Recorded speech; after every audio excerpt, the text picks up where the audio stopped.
नमस्कार प्रेक्षक हो, सह्याद्री वाहिनीच्या आरोग्य संपदा या कार्यक्रमामध्ये मी डॉक्टर प्रतिभा माने तुमचे मनापासून स्वागत करते। प्रेक्षक हो, आपल्या संस्कृतीमध्ये स्त्रीला शक्तीची उपमा दिलेली आहे आणि ही अतिशयोक्ती मुळीच नाही। जन्म झाल्यापासून जसं जसं स्त्रीचं वय वाढत जातं तसतशा तिच्या अनेक आयुष्याच्या टप्प्यांमध्ये स्थित्यंतरीही होतच असतात, सातत्याने बदल होत असतात। जन्म झाल्यानंतर, वयात येताना, पाळी सुरू झाल्यानंतर, त्याचप्रमाणे पुढे गर्भधारणा झाल्यानंतर, लग्न झाल्यानंतर, तसेच पाळी जाताना आणि वृद्धावस्थेमध्ये स्त्रीच्या शरीरामध्ये शारीरिक, मानसिक आणि भावनिक स्तरावरती नेहमी स्थित्यंतर होत असतात आणि या सगळ्या नैसर्गिक बदलांना स्त्री ही एक आत्मविश्वासाने आणि सगळे बदल चेंज करून पुढे जात असते। प्रेक्षक हो, स्त्री हा कुटुंबाचा पाया आहे। संपूर्ण कुटुंब हे तिच्या भोवती फिरत असते, त्यामुळे स्त्रीचे आरोग्य म्हणजे एकंदरीत आपल्या कुटुंबाचे आणि पर्यायाने समाजाचे आरोग्य आहे।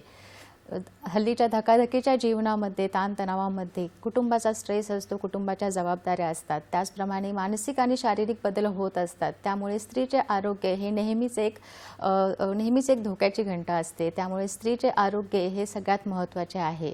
त्यामुळे स्त्री आणि पर्यायाने समाजाचे आरोग्य लक्षात घेऊन 17 सप्टेंबर ते 2 ऑक्टोबर या कालावधीमध्ये निरोगी महिला सशक्त कुटुंब अभियान सुरू करण्यात आलेले आहे। स्त्री हा समाजाचाच एक महत्त्वाचा भाग आहे, त्यामुळे स्त्रीचे समाजातील महत्त्वाचे स्थान आणि त्याचप्रमाणे तिचे आरोग्य पटवून देण्यासाठी आणि तिच्या आरोग्याबद्दल जनजागृती करण्यासाठी हे अभियान राबवण्यात येत आहे। प्रेक्षक हो, त्यामुळे आजचा आपला विषय आहे निरोगी महिला सशक्त कुटुंब अभियान। विषय पुन्हा एकदा सांगते, निरोगी महिला सशक्त कुटुंब अभियान। आणि या विषयावर मार्गदर्शन करण्यासाठी आज आपल्या स्टुडिओमध्ये आलेले आहेत दोन समाजसेवक, दोन समाजतज्ञ व्यक्ती आपल्या स्टुडिओमध्ये आलेले आहेत। सौ अर्चना आचार्य मॅम आणि सौ अंजना नेगरूळकर मॅम। नमस्कार मॅम। सह्याद्री वाहिनीच्या आरोग्य संपदा या कार्यक्रमामध्ये मी तुमचे मनापासून स्वागत करते। प्रेक्षक हो, मॅमचा मी थोडक्यात परिचय करून देते। सौ अंजना आचार्य मॅम आपण 1995 ते 2005 या कालावधीमध्ये आरोग्य व कुटुंब कल्याण मंत्रालय, भारत सरकार यांच्या वैद्यकीय पुनर्वसन क्षेत्रातील पायलट प्रोजेक्टवर काम केलेलं आहे। लहान मुलांमध्ये असलेल्या श्रवण दोष तसेच सेरेब्रल पाल्सी या आजाराच्या जागतिक आरोग्य संघटनेच्या प्रोजेक्टवरही मॅमनी काम केलेलं आहे। सेरेब्रल पाल्सी असलेल्या मुलांमध्ये सेन्सिटिव्हिटी अँड स्पेसिफिसिटी ऑफ बेरा ही निदान चाचणी श्रवण दोषासाठी निश्चित करणे, त्याचप्रमाणे श्रवण दोष असलेल्या मुलांसाठी मराठीमध्ये स्वर उच्चार निर्मिती या विषयातही मॅमनी काम केलेलं आहे। मॅमनी सध्या अखिल भारतीय भौतिक चिकित्सा व पुनर्वसन संस्था येथे श्रवण परीक्षा व भाषा थेरपी या विषयामध्ये व्याख्याता या पदावरती कार्यरत आहेत। सौ अंजना नेगरूळ मॅमची मी तुम्हाला ओळख करून देते। मॅम, आपण अखिल भारतीय भौतिक चिकित्सा व पुनर्वसन संस्था येथे वैद्यकीय सामाजिक कार्य या विभागामध्ये व्याख्याता या पदावर कार्यरत आहात। मॅमनी सोशियोलॉजी म्हणजे सामाजिक कार्य या विषयामध्ये मास्टर्स डिग्री संपादन केलेली आहे। या क्षेत्रातील एकूण 32 वर्षांचा अनुभव मॅमला आहे। Best social work practitioner award मॅमला मिळालेला आहे। दिव्यांग व्यक्तींचे पुनर्वसन या कार्यामध्ये मॅमनी विशेष प्रावीण्य मिळवलेले आहे। आपला विषय आहे निरोगी महिला सशक्त कुटुंब अभियान। अर्चना मॅम, मी तुम्हाला विचारते असं हे जे अभियान आहे निरोगी महिला सशक्त कुटुंब अभियान, तर असं अभियान करण्याच्या मागे दृष्टिकोन काय आहे किंवा हे अभियान सुरू करण्याची गरज काय पडलेली आहे? आज आपल्या देशाची लोकसंख्या 140 कोटीच्या वर आहे। बरोबर। त्याच्यामध्ये महिलांचा प्रमाण हे 48.5% आहे, म्हणजे 50% जवळजवळ महिला आहेत। आणि ह्या 50% महिला ह्या केवळ स्वतःचीच जबाबदारी नाही घेत, तर ती आपल्या कुटुंबाची जबाबदारी घेत आहेत, समाजाची जबाबदारी घेत आहेत। असं जर लक्षात घेतलं तर जवळजवळ 100% देशाची जबाबदारी ह्या महिलाच घेत आहेत।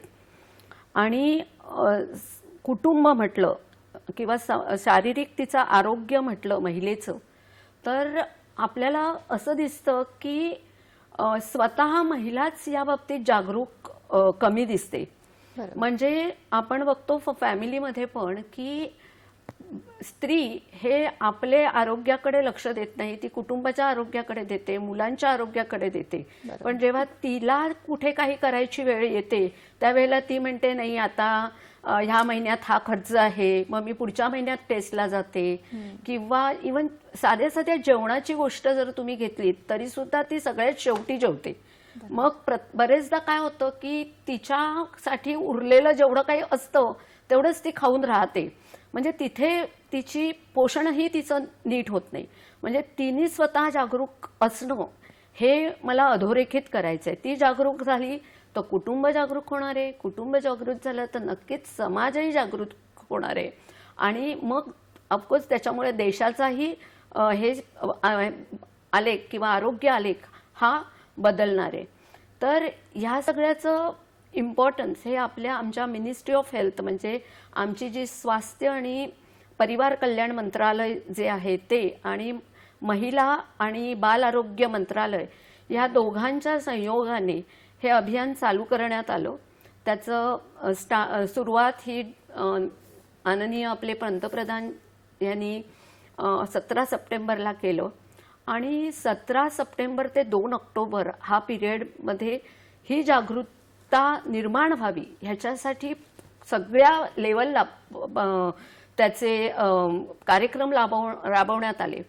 आणि योगायोग म्हणायचा की ह्या 15 दिवसात 10 दिवस हे शारदीय नवरात्र आहे. म्हणजे स्त्री शक्ती आणि स्त्रिया ह्यांच्यासाठी जो अधोरेखित केलेला दिवस आहेत, सप्ताह आहे, तो सुद्धा स्त्रियांच्या रिलेटेड आहे. त्यामुळे माझ्या दृष्टीने हे अभियान ही एक नारी शक्ती संघटित करण्याच्या दृष्टीने केलेलं अभियान आहे. आणि सगळ्यात महत्त्वाचं, काहीही संघटित करण्यापूर्वी जे येतं ते म्हणजे त्या व्यक्तीचं आरोग्य. कारण आपण म्हणतो की आपलं आरोग्य जर ठीक असेल तर आपण विविध गोष्टींमध्ये आपण प्रगती करू शकतो, आपण सक्षम राहू शकतो. आणि त्याच्यासाठी आपल्याला लहानपणापासून हेच शिकवलं गेलं आहे की health is wealth. Health is wealth म्हणजेच काय की तुमचं आरोग्य फार महत्त्वाचं आहे. आणि त्या दृष्टीने जर विचार केला तर स्त्रीच्या आरोग्याला महत्त्व देणं हे फार गरजेची गोष्ट आहे. आणि आता त्याचा कसा आपण फायदा करून घेणार आहोत हे पुढच्या 1 तासामध्ये आपण बघणार आहोत. नक्कीच मॅम. अंजना मॅम, मला तुम्हाला असं विचारायचं आहे की आपल्या संस्थेमध्ये ही जी मोहीम आहे ती कशा प्रकारे राबवण्यात येत आहे? कोणते कोणते कार्यक्रमांचं आयोजन तुम्ही केलेलं आहे तुमच्या संस्थेत? बरोबर. आमच्या संस्थामध्ये जसं आता अर्चना मॅडमने सांगितलेलं आहे, 17 सप्टेंबरपासून 2 ऑक्टोबरपर्यंत हे एक अभियान म्हणून आमची प्रधानमंत्रींनी घोषित केलेले आहे. खूप चांगली पद्धतीने ह्याची गाईडलाईन्स आलेले आहेत सगळीकडे. बट ह्याच्यामध्ये जास्त तर फोकस महिलांवर दिलेला आहे. बरोबर. कारण आता जसं मॅडमने एक्सप्लेन केले की महिलांची पोषक आहार म्हणा, महिलांची हेल्थ म्हणा, ह्या सगळ्या गोष्टींवर फोकस केले. त्यामुळे हे कार्यक्रम सगळे गव्हर्मेंट ऑर्गनायझेशन्समध्ये म्हणा, प्रायव्हेट हॉस्पिटल्समध्ये म्हणा, तळागाळापर्यंत सगळ्यांकडे ह्या कार्यक्रमा पोचावी हे एक मोठं उद्देश आहे हे कार्यक्रमाची. आणि आमची संस्थासुद्धा त्याला काय व्यतिरिक्त नाही. म्हणून आम्ही हे अभियानाची पिरियडमध्ये हे कालावधीत आम्ही अनेक वेगवेगळे कार्यक्रम जे आम्ही पण महिलांनाच फोकस करून तयार केलेले कार्यक्रम आम्ही आमच्या संस्थेमध्ये दररोज चालवत येतो. तो आत्ता एक असं आहे की काय काय कार्यक्रम आम्ही केलेले आहे आणि कसे आम्ही त्या कार्यक्रमात आम्हाला त्याची म्हणतात ना आपलं सॅटिस्फॅक्शन मिळालेली आहे त्या दिवसाची. आणि ते आम्हाला असं वाटतं की हे खूप उपयोगी आहे. म्हणजे आता मी तुम्हाला एक्झाम्पल सांगते. एक ब्लड डोनेशन कॅम्पच आम्ही केलो होतो. ब्लड डोनेशन कॅम्प हे काय असतो, महिलांची कधी डिलिव्हरीची टाईम म्हणा किंवा त्यांची प्रेग्नन्सीच्या पिरियडमध्ये कधी त्यांची ब्लडची वगैरे जरूरत पडते. हे किती महत्त्वाचे आहे. तसं ब्लड इज व्हेरी अगदी म्हणजे सगळ्यांनाच गरजेची आहे. बट कधी कधी काय होतो, महिला ॲनेमिक असली तरी तिला कधी ते ब्लड चढवायची वगैरे प्रश्न आला तरी तेव्हा ते सगळ्या गोष्टीची एक मोठं प्रॉब्लेम म्हणजे ते मिळत नाही. हे सगळ्या गोष्टी होत असतात. हे सगळे असं लक्षात ठेवून आम्ही विचार केलो की संस्थेमध्ये मॅक्झिमम लोक किती ब्लड डोनेशन करू शकतात ते आपण करूया म्हणून ते आम्ही आयोजन केलं होतं. आम्ही वेगवेगळे कार्यक्रम, त्यात आम्ही महिलांची टोटल मेंटल हेल्थ, लाईक आहे ना, होलिस्टिक मेंटल हेल्थ म्हणतो ना आपण, तसं त्यांच्या मेंटल हेल्थ कार्यक्रमावर आम्ही व्याख्यान केलं होतं. कार्यशाळा आम्ही वेगवेगळ्या कार्यशाळा आम्ही आयोजन केलो. पोस्टर मेकिंग कार्यक्रम आम्ही केलो होतो. विषय वेगवेगळे होते. ब्लड डोनेशन होते, मेंटल हेल्थवर होतं, आमची ओबेसिटीवर होतं. हल्ली ओबेसिटी म्हणजे मोठापण आपण काय म्हणतो, ते मोठापण सुद्धा एक मोठं प्रॉब्लेमच झालेला आहे तसं बघितले तर.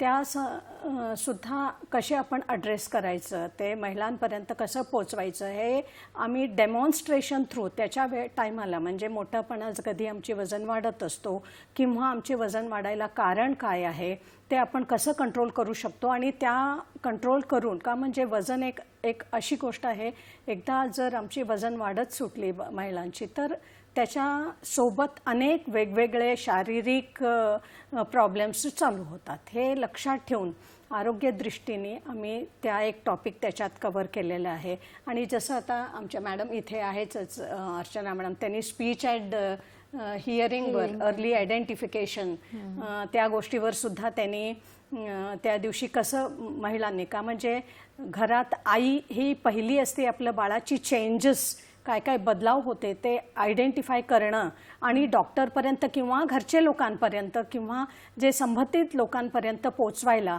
मदत करते. ह्या गोष्टीचं सगळं विषय त्या दिवशी आम्ही आमच्या कार्यशाळामध्ये घेतलो होतो आणि आमची रेस्पॉन्स पण खूप चांगल्या पद्धतीने मिळाली आहे. आणि आजही आमची कार्यक्रम चालू आहे. उद्या आमची शेवटची कार्यक्रम संस्थामध्ये आम्ही करणार आहोत. बट आम्ही अपेक्षा हे ठेवलेलं आहे, हे एक अभियान होती, बट कंटिन्यू आम्ही हे कार्यक्रम मध्ये मध्ये करत राहायचंच आहे. का म्हणजे ह्याची रिझल्ट्स आपल्याला मिळावे, म्हणजे हे वारंवार प्रेक्षकांच्या कानापर्यंत पोचायला गरजेचं आहे, हे आम्ही समजून घेतलेलं आहोत. बरोबर. प्रेक्षक हो, निरोगी महिला सशक्त कुटुंब या अभियानाअंतर्गत वेगवेगळ्या सरकारी रुग्णालयांमध्ये वेगवेगळ्या प्रकारचे शिबिरं सुरू आहेत. त्यामुळे जसं मॅमने सांगितलं की ब्लड डोनेशन कॅम्प म्हणजे रक्तदान शिबिर जसं आहे, त्याप्रमाणे अजूनही भरपूर कार्यक्रम सुरू आहेत. तर तुम्ही जवळच्या रुग्णालयामध्ये जाऊन त्याची माहिती घेऊ शकता आणि त्याचा लाभ नक्कीच करून घेऊ शकता.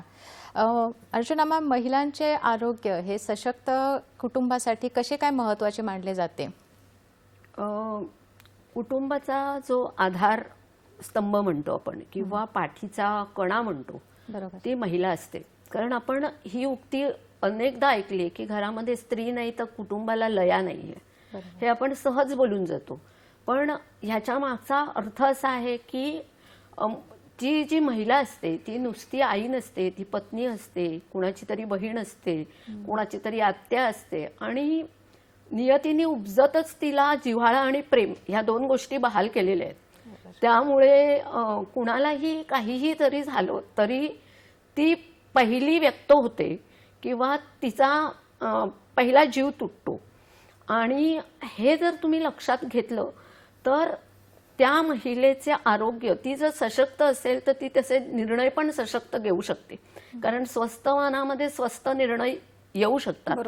त्यामुळे तिचं स्वस्थ असणं फार गरजेचं आहे. तीच जर गांजलेली असेल तर ती तिच्या फॅमिलीसाठी, तिच्या मुलांसाठी सशक्त निर्णय किंवा योग्य निर्णय हे घेऊ शकत नाही. दुसरं, आजही आपण बघतो कितीही शेफ असतील, जेंट्स शेफ असतील, तरी घरातलं जे जेवण आहे ते ही स्त्रीच बनवते. आणि मोस्टली जी घरामध्ये जेवण बनवतो तो जो आहार किंवा पोषण ह्याच्यावरती तिची सक्त नजर असते.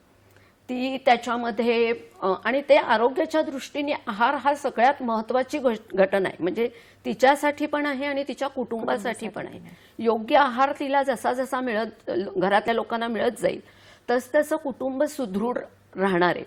आणि तिचा त्याच्यामध्ये कल असतो, कुणाची काय आवड आहे, कुणाची काय निवड आहे, कोणाला कसं दिलं तर चालेल. आता आपल्याला अनेक महिला याच्याबरोबर माझ्याशी सहमत होतील की मुलांना दुधीची भाजी आवडत नाही म्हणून सुपामध्ये दुधी टाकणं किंवा आपल्या पराठे करणं दुधीचे आणि ते खायला घालणं, म्हणजे ती त्या पोषक तत्वाचा पुरेपूर विचार करते. म्हणजे ती कशाचा विचार करते की माझं कुटुंब कसं सुदृढ राहील आणि माझ्या कुटुंबातल्या माणसाचं पोट कसं भरेल ह्याच्यावर तिचं लक्ष असतं. त्याच्याशिवाय जे आता कम्युनिकेबल डिसीजेस आहेत त्याच्यामध्ये स्वच्छता हा पण पार्ट घरामध्ये बघितला तर तो महिलेकडेच जातो. आणि जनरली जे संसर्गजन्य आजार आहेत ते फक्त टाळण्याचं काम हे स्वच्छता आहे आणि त्यांनी आपण मोस्टली मुळे होणारी संक्रमणं थांबवू शकतो. आणि दुसरं आहे नॉन कम्युनिकेबल डिसीजेस, म्हणजे जे आपल्या दिनचर्येमुळे आलेले आहेत त्याच्यावरती पण तिच्या आहारामधनं बरीचशी मूल्य जातात की त्याच्यामुळे ते डिसीज हे होतात. म्हणजे आई आपल्या कानी कपाळी ओरडत असते बाहेर खाऊ नका, आम्ही घरात करते ते खा. बरेच मुलं ऐकत नाही ही गोष्ट जरी असली तरी तिच्या दृष्टीने ती प्रयत्न त्याचा करत असते. म्हणून मला असंच वाटतं की महिलेचं आरोग्य ती सशक्त असणं, तर ती सशक्त असेल तर ती कुटुंबाचं पोषण करेल आणि कुटुंबाचं पोषण करेल तर कुटुंब पण सशक्त राहील असं मला वाटतं. आणि तिची सजगता ही खूप इम्पॉर्टंट आहे. आता एक उदाहरण देते मी तुम्हाला की माझ्याकडे एक काही वर्षांपूर्वी एक आई आली आणि तिच्याबरोबर तिचा सेरेब्रल पल्सीचा मुलगा आला. मुलाला आजार झाला तर ती मला सारखी विचारत होती की ह्याला हा आजार का झाला. मग मी तिचे रिपोर्ट बघून तिला सांगितलं की तिच्या ब्लडमध्ये हा असा प्रॉब्लेम असल्यामुळे मुलाला हा आजार झाला. ती गेली. त्याच्यानंतर 2 महिन्यांनी ती परत आली, पण ह्यावेळेला तिचा मुलगा तिच्याबरोबर नव्हता. तर ह्या वेळेला तिची मुलगी तिच्याबरोबर होती आणि ती मला म्हणाली की मॅडम तुम्ही मला जे माझ्या मुलाबद्दल सांगितलं ते हिला सांगा. तर माझ्या मनात विचार आला की बाबा ती मुलगी हिला काही बोलत असेल की मुलगा असा सेरिब्रल पल्सी आहे म्हणून. जनरली असं होतं कुटुंबामध्ये. पण मग मी तिला विचारलं की मी तिला सांगते पण तू तिला का घेऊन आलीस. तर तिने मला दिलेलं उत्तर इतकं छान होतं की मी घरी गेले आणि माझा ब्लड ग्रुप जो होता त्यामुळे जो माझ्या मुलाला आजार झाला, मी माझ्या मुलीचाही ब्लड ग्रुप करून घेतला आणि तिचाही तोच निघालाय. त्यामुळे तिच्या पुढच्या मुलांमध्ये हे येऊ नये म्हणून जे काही करता येण्यासारखं असेल ते तुम्ही आता तिला सांगा.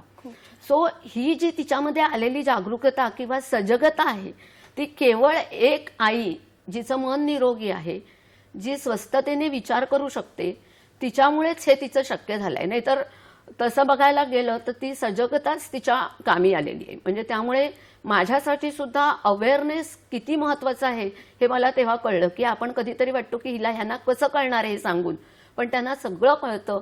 आणि आपण त्यांना अवेअर करणं, महिलांना अवेअर केलं तर कुटुंब अवेअर राहतं आणि कुटुंबाची सक्षमीकरण होतं. बरोबर, खूप छान. अंजना मॅम, मला तुम्हाला असं विचारायचं आहे की समाजामध्ये अशा आरोग्यविषयक कोणकोणत्या समस्या आहेत की ज्यांना महिलांना फेस करावं लागतं किंवा ज्या महिलांच्या विषयक समस्या आहेत आणि त्याविषयी उपाययोजना काय करता येईल? ओके, असं तुम्ही विचारलेला हा प्रश्नाला मी सांगते महिलांवर काय काय प्रॉब्लेम नाही आहे जे महिला त्याला सामना करते. आणि महिलांची तसंही आमची समाजात वल्नरेबल ग्रुप म्हणून आजही म्हणतात, जे खरं बघितले तर चुकीचे आहे, ते वल्नरेबल नाही, खूप सशक्त बाई असू शकते. बट अपॉर्च्युनिटी म्हणतो ना आम्ही, ते त्याची गरज एक असतो प्रत्येक स्त्रीला. आणि मी आमच्या संस्थेमध्ये हे कार्यक्रम करत असताना आम्हाला एक लक्षात आलं की शहरीकरणमध्ये, सिटीजमध्ये हे कार्यक्रम कधी आम्ही करतो हे लोकांपर्यंत, महिलांपर्यंत, घरातले सदस्यांपर्यंत हे पोचतो. बट एक अपेक्षा असं असतं की ग्रामीण भागात, अजूनही आदिवासी भागात हे सगळ्या गोष्टीची माहिती असून सुद्धा काही गोष्टीला बोलायची, आपण म्हणतो ना एक पडदा, एक बोलायला एक थोडंसं हेजिटेशन असतो. फॉर एक्झाम्पल मी तुम्हाला सांगते, मेन्स्ट्रुएशनची काय, आपलं मासिक पाळीची काय प्रॉब्लेम असतात. तर बाईला ते डॉक्टरपर्यंत किंवा डॉक्टरचे समोर बोलणं किंवा पुरुष डॉक्टरकडे कन्सल्टेशन करणं, ह्या गोष्टीची आजही थोडंसं कुठेतरी ते त्यांना नको वाटतं ते. तर त्याच्यामुळे ते काय होतं की आम्ही कितीही काय काय वेगवेगळे प्रोग्राम्स केलं आणि त्यांची प्रॉब्लेम्स इथेच थांबत नाही. त्यांची प्रॉब्लेम्स काय असतात की आता रिप्रोडक्टिव्ह सिस्टममधलं काय काय प्रॉब्लेम्स असतात किंवा प्रेग्नन्सी कॉम्प्लिकेशन्स असतात की आपण गरोदरपणात बाई अंडरगॉन असते, मेंटल प्रॉब्लेम्स असतात, मेंटल स्ट्रेस असतो, जे घरातलं काम बॅलन्स करणं, आपलं कुटुंबाला संरक्षणमध्ये सगळ्यांचं नाते जोडून ठेवणं, हे सगळे रिस्पॉन्सिबिलिटी महिलांवर असतो. तर त्याच्यात ती बाई अगदी स्ट्रेसफुल होऊन जाते आणि ह्या गोष्टीची तिला एक्सप्रेस आपण सांगावं, कुणासमोर बोलावं की मला असं होतं, तर ह्या गोष्टीची तिला ते सगळं चान्स प्रत्येक वेळी मिळत नाही. त्याच्यामुळे ती प्रॉब्लेम्स तिच्या वाढतच जातात. कुटुंबाची म्हणा आणि बाईची जे कधी प्रॉब्लेम वाढला तर कुटुंब त्याच्यात एफेक्ट होतो. ते मग कुटुंब एफेक्ट झाले की त्यांची आरोग्य म्हणा किंवा घरातलं शांती म्हणा, ह्या गोष्टीची थोडंसं कुठेतरी आपल्याला डिस्टर्बन्स दिसतो. तर हे सगळे थोडं मॅनेज करायला आमच्या संस्थेमध्ये तरी आम्ही काय काय ॲक्टिव्हिटी करतो हे आधी तुम्हाला मी सांगते आणि मला असं वाटतं की हे सगळीकडे असायला पाहिजे. आता आमच्या प्रधानमंत्रींनी एक घोषणा केली, योगा खूप महत्त्वाची आहे. फिटनेस टूल्स म्हणजे योगा प्रत्येकाने करावं, लहान मुलांना, म्हणजे आता शाळेतसुद्धा योगा थेरपी एक इंट्रोड्यूस केलेलंच आहे. असं आमच्या संस्थांमध्ये सुद्धा आमची फिजिओथेरपी डिपार्टमेंट, तिथे आमची वेगवेगळे फिजिओथेरपी ॲक्टिव्हिटीज आणि थेरपीज महिलांसाठी आम्ही ह्याच्यात इन्क्लूड केलेले आहे. योगा थेरपी आमच्याकडे आम्ही इन्क्लूड केलेले आहे आणि मेंटल हेल्थ काउन्सिलिंग्स होतात. आणि काय बायकांचा महिलांचा हे काय आर्थिक आणि सामाजिक काय प्रॉब्लेम्स असतात, त्याच्यामुळे त्यांना वेळोवेळी काउन्सिलिंग सेशन्स आणि त्याच्यासाठी मार्गदर्शन करणे आणि त्यांना स्वावलंबन व्हायला काय छोटे छोटे सॉफ्ट स्किल्स काय गरजेचे असतात, हे जर आम्ही आमच्या संस्थामध्ये आम्ही आता म्हणजे आधीपासूनसुद्धा आणि आत्तासुद्धा आम्ही हे ॲक्टिव्हिटीज, हे अभियानमध्ये ह्याला अजून जोर दिलेला आहे आणि हे ॲक्टिव्हिटीज आम्ही करतो आता. आणि ह्याच्यात फायदा आम्हाला दिसून येते का, म्हणजे कधी ग्रामीण भागातले महिला आमच्याकडे आलेले आहे, म्हणजे आले होते, हे अभियानमध्ये जोडले होते, तेव्हा काय प्रश्न आला आम्हाला, तेव्हा मात्र आम्हाला असं वाटत होतं की एक बाईने मला सांगते मी तुम्हाला की एक बाई विचारली की हे काय तुम्ही ग्रुपमध्ये ॲक्टिव्हिटी करतात, इथे तुम्ही आम्हाला काय विचारा, तुम्हाला काय प्रॉब्लेम असेल तर आम्ही उत्तरं देऊ म्हणतात, इथे विचारायला आम्हाला काही भीती वाटत नाही मॅडम, आमची मासिक पाळीमध्ये आम्हाला पोटात दुखतो, आम्हाला हेवी ब्लिडिंग होतो, ह्या सगळ्या गोष्टी आम्ही इथे सांगू शकतो. बट कधी आम्ही डॉक्टरच्या समोर गेलो तर आम्हाला असं वाटतं की हे गोष्टी आम्ही ते परपुरुषांच्या समोर बोलू शकतो का, ह्या प्रॉब्लेम्स. म्हणजे ह्याच्यासाठी सुद्धा बाईला, म्हणजे असं म्हणू शकत नाही, हे शहरी इलाकामध्ये सुद्धा अशा कितीतरी बायका मिळतील, बट हे सगळे थोडंसं आपल्याला काळजी घ्यावं लागतं. आणि हे उपाय आम्ही म्हणजे वेगवेगळे योगा थेरपीज म्हणा, फिजिओथेरपीज म्हणा, मेंटल हेल्थ ॲक्टिव्हिटीज म्हणा, हे आम्ही संस्थामध्ये आता जोडून घेतलेले आहे हे अभियानच्या संदर्भात. खूप छान. प्रेक्षक हो, ही चर्चा आपण सुरू ठेवणार आहोत. इथे वेळ झालेली आहे एका छोट्याशा विश्रांतीची. कुठे जाऊ नका, पाहत राहा आपला आवडता कार्यक्रम आरोग्य संपदा.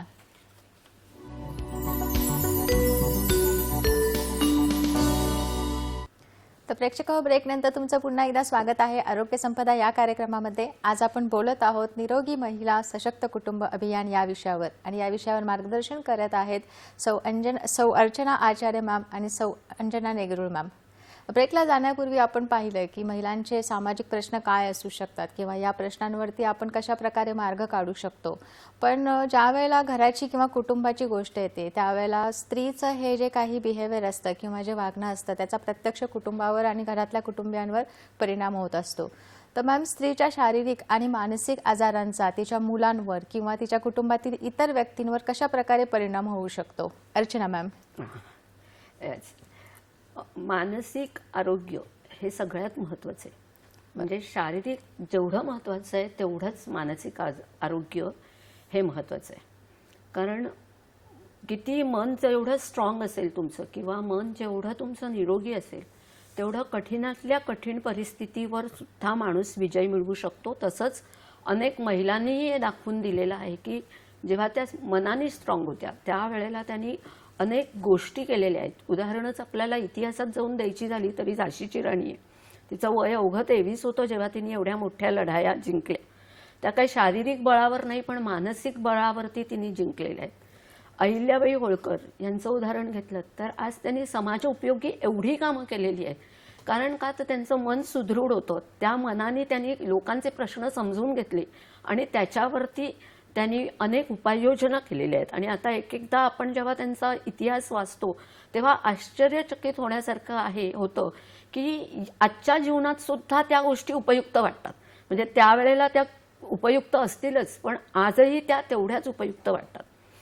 आणि घरातली जी स्त्री आहे, आपण प्रत्येक वेळेला म्हणतोय ती आधारस्तंभ आहे आणि ती अत्यंत महत्त्वाची भूमिका घरामध्ये निभावत असते. कारण तिच्या भोवती अख्खं घर फिरत असतं. म्हणजे तिच्या भोवती तिची मुलं फिरत असतात, नवरा फिरत असतो, सासू सासरे नणंद दीर. एका घरामध्ये तुम्ही जर गेलात तर त्या घरातल्या स्त्रीने छान तुमचं स्वागत केलं तरी येणाऱ्या माणसाला 2 वेळा जास्त यावंसं वाटतं.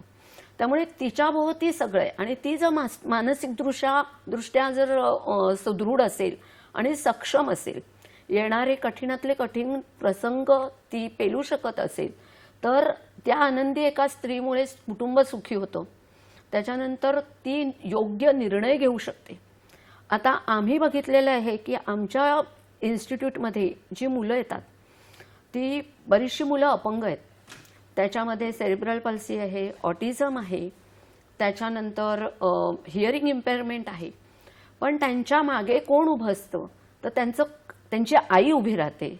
जेव्हा ती आई उभी राहते तर तो कुटुंबाला उभं राहावंच लागतं. आणि जेव्हा म्हणजे आज आपण महाराष्ट्रात आहोत, मुंबईत आहोत, पण जेव्हा मी बघितलंय की बिहार आणि उत्तर प्रदेश इथून काहीही न शिकलेल्या महिला ह्या 10-15 वर्षापूर्वी एकट्या मुलांना घेऊन येत होत्या मुंबईसारख्या शहरामध्ये, की मुंबईसारख्या शहराचं बाहेरच्या परप्रांतीयांना खूप भीती वाटते मुंबईमध्ये कारण गर्दी आहे, लोकल ट्रेन, आणि त्याच्यात त्या निरक्षर असायच्या. तर तेव्हा मी त्यांना विचारायचे तुम्ही कसे येतात? मॅडम तोंड तर दिलाय ना, आम्ही विचारून येतो. तर त्या आमच्या इन्स्टिट्यूटपर्यंत पोहोचत होत्या. म्हणजे त्या आईनी लक्ष ठेवलेलं होतं की मला या मुलाला ठीक करायचंय. आणि असे 1 आणि 2 नाही अशा हजारो आया आमच्याकडे दरवर्षी येतात आणि त्यांच्यामुळेच आम्हाला पण उत्साह येतो की ही बाई एवढे कष्ट करून जर येते तर आम्हाला योग्य ती ट्रीटमेंट आणि योग्य ते मार्गदर्शन तिला हे करायलाच पाहिजे आणि तिला ते मिळायलाच पाहिजे. त्यामुळे एक जर स्त्री असेल तर तिची निर्णय क्षमता योग्य असते जर ती मनाने समृद्ध असेल तर. त्याच्याबरोबर तिचे नातेसंबंध पण चांगले राहतात कारण ती छोट्या छोट्या गोष्टींकडे दुर्लक्ष करते. तिची मानसिक पातळी इतकी उच्च असेल तर ती छोट्या छोट्या गोष्टींकडे त्याच्यामध्ये लक्ष देत नाही आणि मुलांचा सर्वांगीण विकास करण्यावर तिचा भर जातो.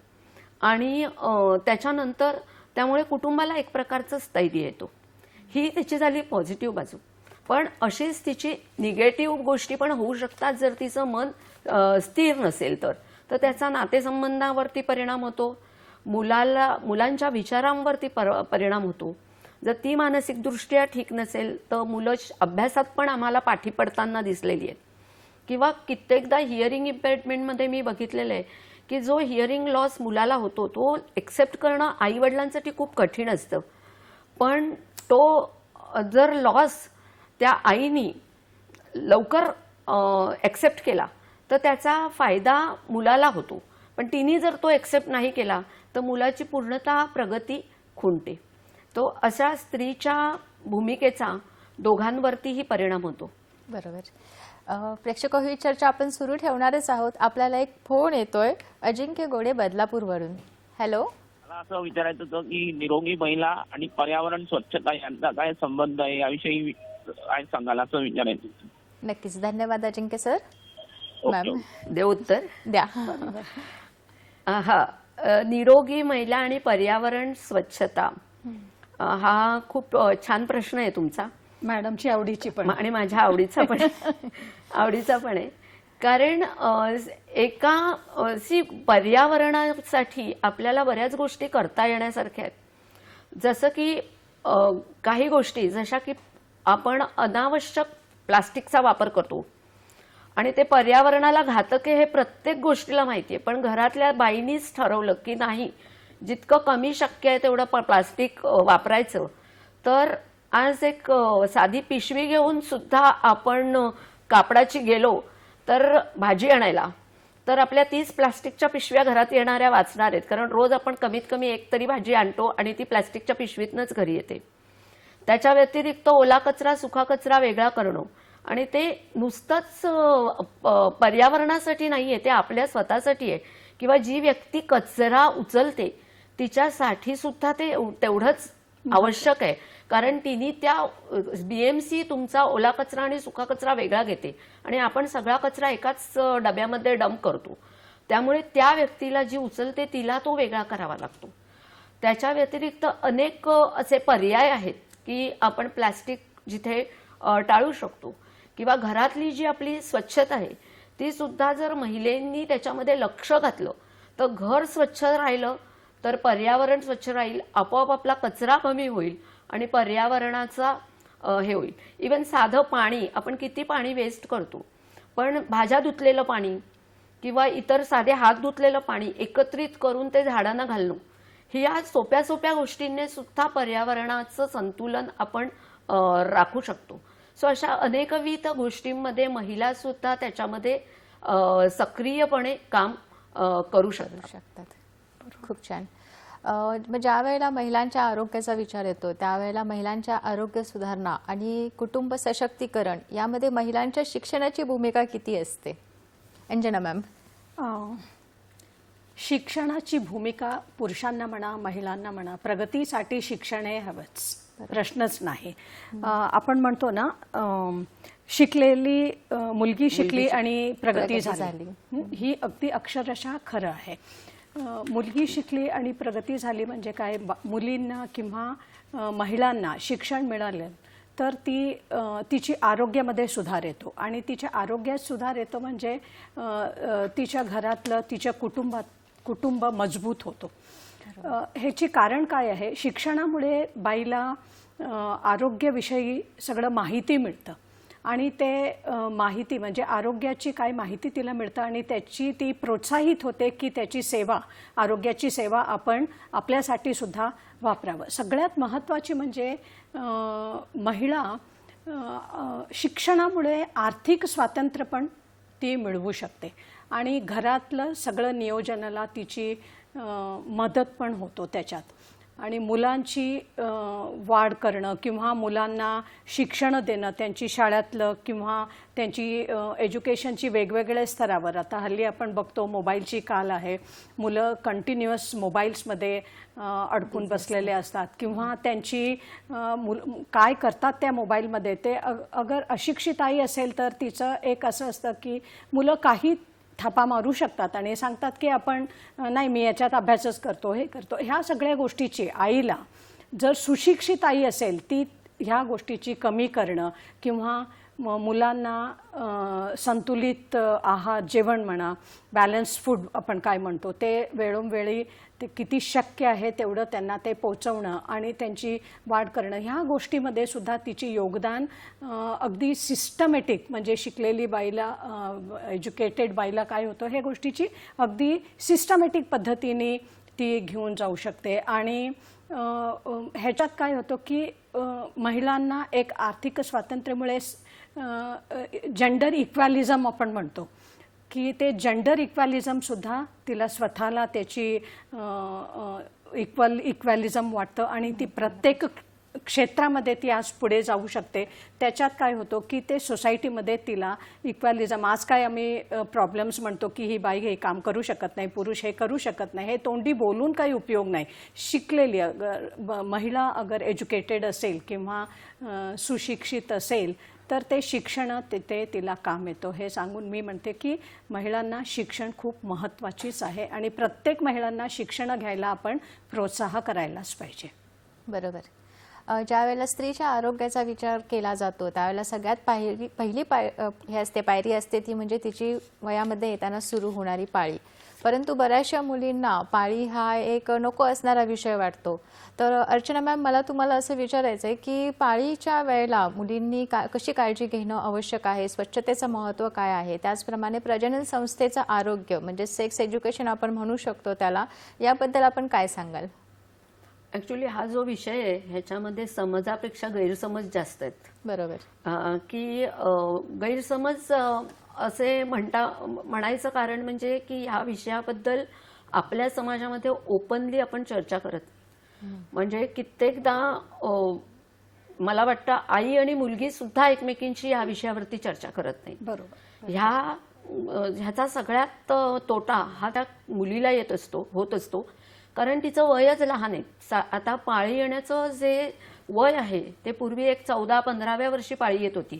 आता काही काही मुलींना 10 आणि 11व्या वर्षी पण पाळी येते. बरोबर. तर त्याच्यासाठी त्यांच्या ज्या आया आहेत किंवा त्यांच्या घरातल्या स्त्रिया आहेत त्यांनी अतिशय जागरूक असणं फार गरजेचं आहे आणि हे विषय डिस्कस व्हायला हवेत घरामध्ये. त्याच्यामुळे काय होईल तर तिला लाज वाटणार नाही, तिला भीती वाटणार नाही आणि अपुऱ्या माहितीमुळे ज्या काही गोष्टी घडू शकतात त्या तिथे घडणार नाहीत. म्हणजे ह्या काळामध्ये स्वच्छता कशी घ्यायची, ह्या काळामध्ये स्वतःला कसं जपायचं. पूर्वी म्हणजे मलाही आठवतंय की आम्ही गावाला जायचो त्यावेळेला आम्हाला बाजूला बसायला सांगायचे. त्यावेळेला आम्हाला ते विचित्र वाटत होतं कारण आमचंही वय तेवढंच होतं.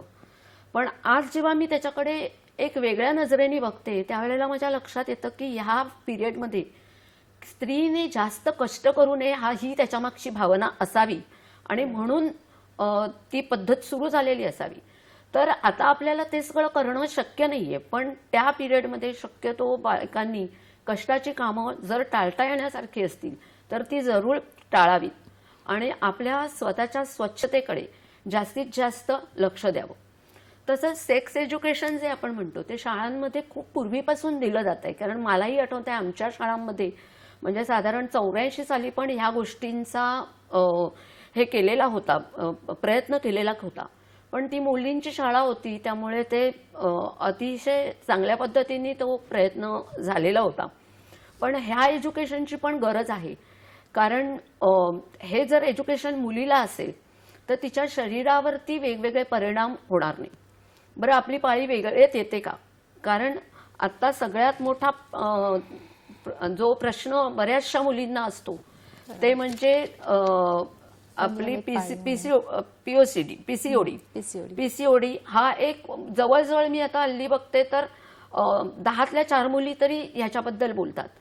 पण त्या मुलीला जर त्याची माहिती असेल तर ती योग्य वेळात डॉक्टरांकडे जाईल आणि तिच्या स्वतःवरती उपचार करून घेईल.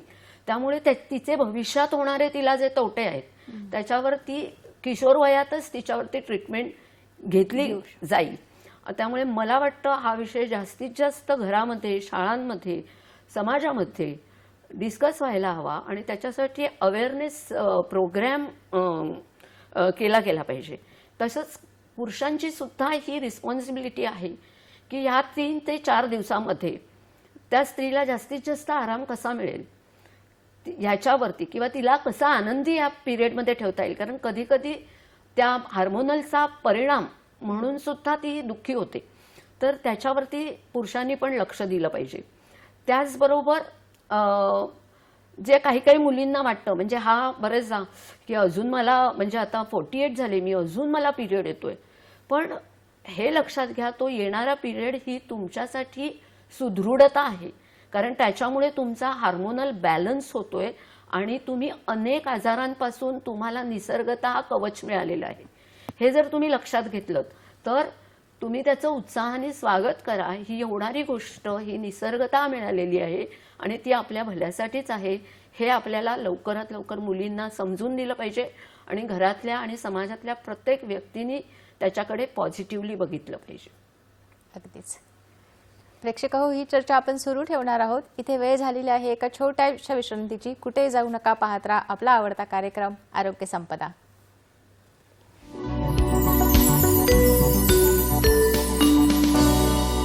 तर प्रेक्षक हो, ब्रेकनंतर तुमचं पुन्हा एकदा स्वागत आहे आरोग्य संपदा या कार्यक्रमामध्ये. आणि आज आपण चर्चा करत आहोत निरोगी महिला सशक्त कुटुंब या विषयावरती. तर अंजना मॅम, मला तुम्हाला असं विचारायचं आहे की सशक्त महिला म्हणजे निरोगी महिला याच्यासाठी समाज कुठल्या कुठल्या प्रकारचे योगदान देऊ शकतो? समाजाची भूमिका काय असेल त्याच्यामध्ये? ओके. समाजाची खूप मोठं भूमिका आहे असं मी इथे आधी सांगते. का म्हणजे समाजात ना जागरूकता आणणं म्हणजे महिलांची आरोग्य विषयाबद्दल असू दे, लसीकरण असू दे, फॅमिली प्लॅनिंगचे विषय असू दे, ह्या सगळ्या गोष्टींना महिलांची शरीरावर हे एक्सपेरिमेंट करायची ज्या गोष्टी होतात अनेक वेळी, आणि महिला ह्याची कारणीभूत पण असते आणि ती त्याच्यातनं त्या पिरियडमधून बाहेर येते. म्हणून तिच्या आरोग्यासाठी आणि तिच्या कुटुंबाची आरोग्यासाठी आणि मानसिक संतुलन ठेवण्यासाठी ह्या गोष्टीची जागरूकता वेगवेगळ्या स्तरावर, म्हणजे मी म्हणते शाळापासूनच ह्या सगळ्या गोष्टी, आता कसं अर्चना मॅडमने सांगितले तसे फक्त मासिक पाळी एक गोष्टीचं नाही आहे, त्याच्यासोबतच अनेक गोष्टी आहे. फॉर एक्झाम्पल छोटंसं मुलांची लसीकरणाची गोष्टी, लसीकरणामध्ये अनेक आया, स्पेशली आपलं ग्रामीण भागातली म्हणा, आदिवासी घटकाचे बायका म्हणा, त्यांना ह्या गोष्टीवर डॉक्टरपेक्षा त्यांची एक घरगुती काय काय उपाय असतात त्याच्यात सुद्धा त्यांची विश्वास जास्त जातो. काही हरकत नाही, बट डॉक्टरची काय आपलं लसीकरणाची काय कार्यक्रम आहे ते कंप्लीट झाली तर आज आम्ही प्रिव्हेन्शन म्हणतो ना, काय विकलांगताची प्रिव्हेन्शन आपण करू शकतो ते सुरुवाती स्टेजलाच आपण करू शकतो. आणि ह्या गोष्टी शाळापासूनच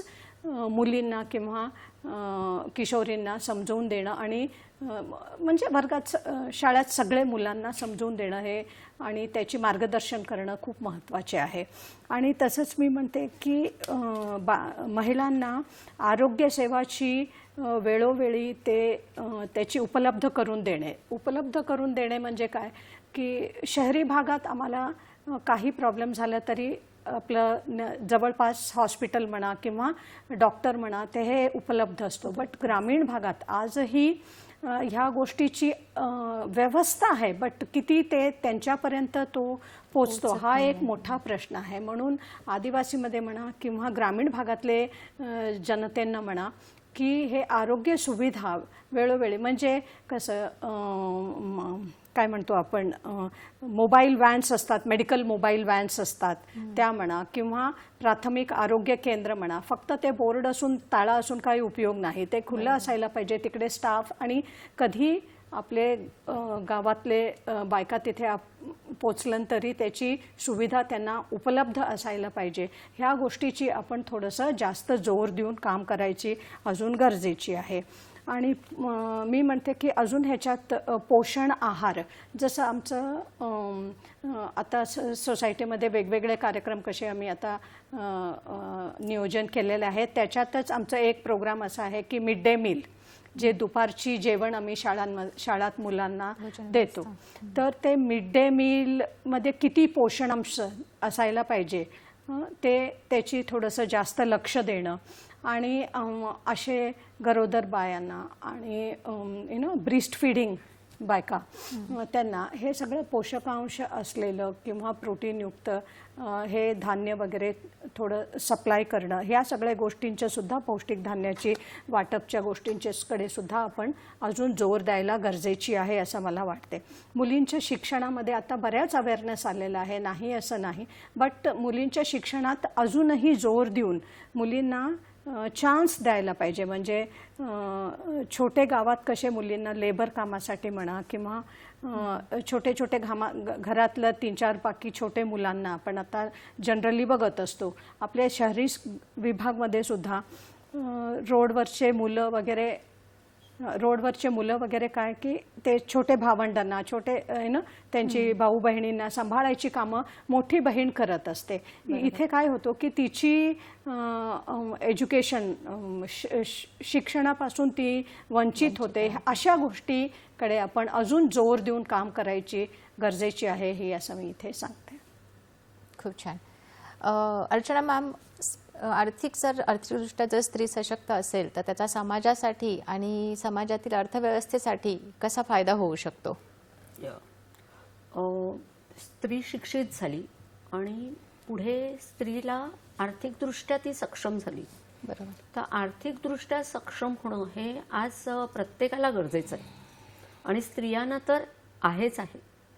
कारण माणूस ज्या वेळेला आर्थिकदृष्ट्या सक्षम होतो त्यावेळेला त्याच्याकडे त्याचा जो आत्मविश्वास आहे तो खूप वाढतो. आणि त्या खूप वाढलेल्या आत्मविश्वासाचा परिणाम हा तिच्या स्वतःवर होतो, त्याच्याबरोबर तिच्या कुटुंबावर होतो, समाजावर होतो आणि नक्कीच राष्ट्रावर होतो. आता मी तुम्हाला 2 उदाहरणं देते. एक सिंपल म्हणजे सगळ्यांना माहितीचं उदाहरण म्हणजे लिज्जत पापड. तर लिज्जत पापड हा 11 महिलांनी चालू केलेला आणि किती कमी खर्चात केला असेल तर 1959 साली प्रत्येकीने 10-10 रुपये काढून केलेला बिझनेस आज करोडोचं उत्पन्न मिळवतोय आणि त्यांच्याबरोबर अनेक महिला त्याच्यामधनं सक्षम झालेल्या आहेत आणि आर्थिकदृष्ट्या सक्षम झालेल्या आहेत. आणि आज लिज्जत पापड कुठल्या घरात वापरला जात नाही. बरोबर. आणि ते फक्त बायकांसाठीच आणि केलेलं ती काम आहे ते फक्त लिज्जत पापड. बायकांनीच केलेलं आहे आणि आजही तो बिझनेस फक्त बायकांकडेच आहे. बायकांसाठी. तो एक आहे. त्याच्यानंतर मला दुसरं तुम्हाला उदाहरण द्यायचं आहे ते म्हणजे फुलबसनबाई यादव यांचं, की ज्या व्यक्तीचं मन सुदृढ होतं तिने असं ताणलं की नाही, मी माझ्या समाजातले जे माझ्यासारखे पीडित आहेत त्या सगळ्यांना मी एकत्र घेईन आणि मी हे करीन. तर तिने आज तिच्याकडे अनेक लाखो महिला आहेत आणि रोज आठवड्याला 2 रुपये ह्याप्रमाणे टाकून कलेक्ट केलेली 15 कोटीच्या वरची तिच्याकडे कॉर्पस आहे आणि तो कॉर्पस ती महिला सशक्तीकरणासाठीच वापरते. सो तो जो आर्थिक विकास जो महिलांनी महिलांचा घडवलेला आहे मायक्रो फायनान्सच्या थ्रू, की जिथे ह्या महिलांना बँकांकडून पारंपरिकरित्या कर्ज मिळत नाहीत, त्यातून त्यांनी निर्माण केलेला हा मायक्रो फायनान्सनी निर्माण केलेला पैसा त्या स्वतःसाठी वापरतायत आणि अशा अनेक महिला समोर पुढे येत आहेत. ही सगळ्यात वाखाणण्याजोगी गोष्ट आहे. आणि ते लघु उद्योग आता मल्टी म्हणजे काय लार्ज कॅपमध्ये गेलेले आहेत. जे चालू केलेले जे लघु उद्योग होते, स्मॉल कॅप होते, ते आता लार्ज कॅपमध्ये गेलेले आहेत. तर ही सगळ्यात मोठी झालेली क्रांती आहे. बरोबर. ज्या वेळेला महिलांच्या आरोग्याचा विचार केला जातो त्यावेळेला सगळ्यात पहिल्यांदा येतात म्हणजे रुग्णालय. तर मग सरकारी योजना किंवा सरकारमार्फत केल्या जाणाऱ्या असे कोणकोणते कार्यक्रम आहेत की जे महिलांच्या आरोग्यासाठी उपयुक्त आहेत आणि ते खरंच राबवले जातात का? अंजना मॅम. मी घेऊ का? हो. हां. इथे मी अनेक योजना सरकारकडून, स्टेट गव्हर्नमेंटकडून आहे, सेंट्रल गव्हर्नमेंटकडून आहे. तर ते हे सगळं समाजात योजना आहे, चालूच आहे. मी इथे काही योजना इथे मी तुम्हाला सांगते. फॉर एक्झाम्पल आता प्रधानमंत्री मातृवंदना योजना आहे. प्रधानमंत्री मातृवंदना योजनामध्ये काय की जी गरोदर बाई आहे तिला 5,000पर्यंत सरकारकडून तिला सुविधा मिळतो. ते कसं 3 टप्प्यामध्ये, म्हणजे बाई प्रेग्नन्सी असताना ते सुरुवाती स्टेजला पैसे मिळतात आणि मिडल स्टेजला तिला काय इन्व्हेस्टिगेशन करायचे, काय तपास करून घ्यायचे, ब्लड टेस्ट आहेत, एक्सरेज आहे, वॉटेवर ते काय गोष्टीची करायची आहेत त्या सगळ्या गोष्टीसाठी मिळतात. आणि बाळ संरक्षणासाठी पण 3rd टप्प्यामध्ये तिला पैसे मिळतात. असे म्हणजे हे फक्त योजना असून नाही, हे योजनाची अनेक बायकांना एस्पेशली जे गरजू आहेत, म्हणजे हे योजना गरजू लोकांसाठीच बनवलेलं आहे. जे BPL कॅटेगरी आपण म्हणतो, बिलो पॉवर्टी लाईनच्या महिला असतात त्यांच्यासाठी बनवलेलं योजना आहे. खूप सिंपल पद्धतीने, सोपे पद्धतीने ग्रामीण भागातल्या आपल्या महिलांना किंवा आदिवासी भागातल्या आपल्या महिलांना, इव्हन शहरी भागातल्या महिलांना सुद्धा हे योजनाची लाभ दिलेला आहे. ह्याच्यात म्हणजे अगदी सिंपल डॉक्युमेंट्स पण गरजेची असतात. म्हणजे तुमची नॅशनॅलिटी तिथे दाखवावं लागतं, तुमची वार्षिक उत्पन्नाची काय प्रूफ असतो. तर हल्ली काय वार्षिक उत्पन्नाची सर्टिफिकेटच काढायची काय गरजेची नाही आहे. त्याच्यासाठी तुम्हाला रेशन कार्डवर सुद्धा तुमची वार्षिक आदाय लिहिलेलं असतो, त्याची झेरॉक्स कॉपी दिलं तरी चालते. आणि तुमची प्रेग्नन्सीची प्रूफ वगैरे त्याच्यात तुम्हाला दाखवावं लागतं. असे सिंपल डॉक्युमेंट्स बरोबर तुम्ही ह्या गोष्टीची फायदा घेऊ शकतात. ह्याच्यासोबत मी इथे अजून एक एक्झाम्पल तुम्हाला अजून एक सांगावं इच्छा करते की आपलं डिसेबल्ड मुलांसाठी, दिव्यांग मुलांसाठी सुद्धा काय काय योजना आहे. एक एक्झाम्पल निरामया योजना. तर निरामया योजना एक असं आहे योजना की आपण आपलं हेल्दी मुलांसाठी तरी मी इन्शुरन्स काढतोच, अनेक लोक त्याची जागरूकता लोकांकडे आहे, बट हे दिव्यांग मुलांसाठी सुद्धा करणं हे खूप महत्त्वाची आहे. 1 लाख रुपयापर्यंत त्याची पॉलिसीची हे आहे आणि वर्षाची 250 रुपये फक्त तुम्हाला फी भरायची आहे. असे अनेक योजना आहे सरकारकडून समाजात दिले गेलेले आहे. बरोबर. अर्चना मॅम, मी तुम्हाला एक जाता जाता शेवटचा प्रश्न विचारते, त्याचं संक्षिप्त उत्तर द्याल. श्रवणतज्ञ आणि भाषातज्ञ यांसारखे जे अपंगत्व मुलांमध्ये येते ते टाळण्यासाठी तुम्ही महिलांना काय सल्ला द्याल? सगळ्यात पहिल्यांदी म्हणजे तिने तिच्या गर्भारपणामध्ये स्वतःची काळजी घेतली पाहिजे. रेग्युलर चेकअप त्यांनी केले पाहिजेत. त्याच्यानंतर मूल पोटात असताना होणारे काही काही असे आजार आहेत की ते टाळता येण्यासारखे आहेत. काही संसर्गजन्य आहेत किंवा काही झाल्यानंतर तिथे डॉक्टरपर्यंत पोचणं हे गरजेचं आहे. कधी कधी एखादा छोटासा ताप येतो, अंगावर छोटीशी रॅश येते आणि ती महिला म्हणते ती 2-3 दिवसात निघून पण जाते आणि मग असं वाटतं की कशाला जायचं एवढ्यासाठी डॉक्टरकडे. पण ते जाणं गरजेचं आहे. ह्याच्यामध्ये बरेचसे जे तुमचे अपंगत्वाची जी कारणं आहेत ती अशा छोट्या छोट्या गोष्टींमध्ये असतात. तर त्यावेळेला तुम्ही त्यांच्यापर्यंत पोचणं, डॉक्टरपर्यंत पोचणं जर केलं तर तुम्हाला त्या आरोग्यापासून तुमचंही रक्षण होतं, बाळाचंही रक्षण होतं. त्याच्यानंतर बाळ जन्माला आल्यानंतर बाळाचं योग्य ते काळजी घेणं, बेसिकली श्रवणाची टेस्ट करून घेणं, ही एवढी छोटीतली छोटी गोष्ट प्रत्येक स्त्रीनी करून घेतली पाहिजे असं मला वाटतं, की ज्याने अर्ली डिटेक्शन होईल आणि अर्ली इंटरव्हेन्शन होईल. बरोबर.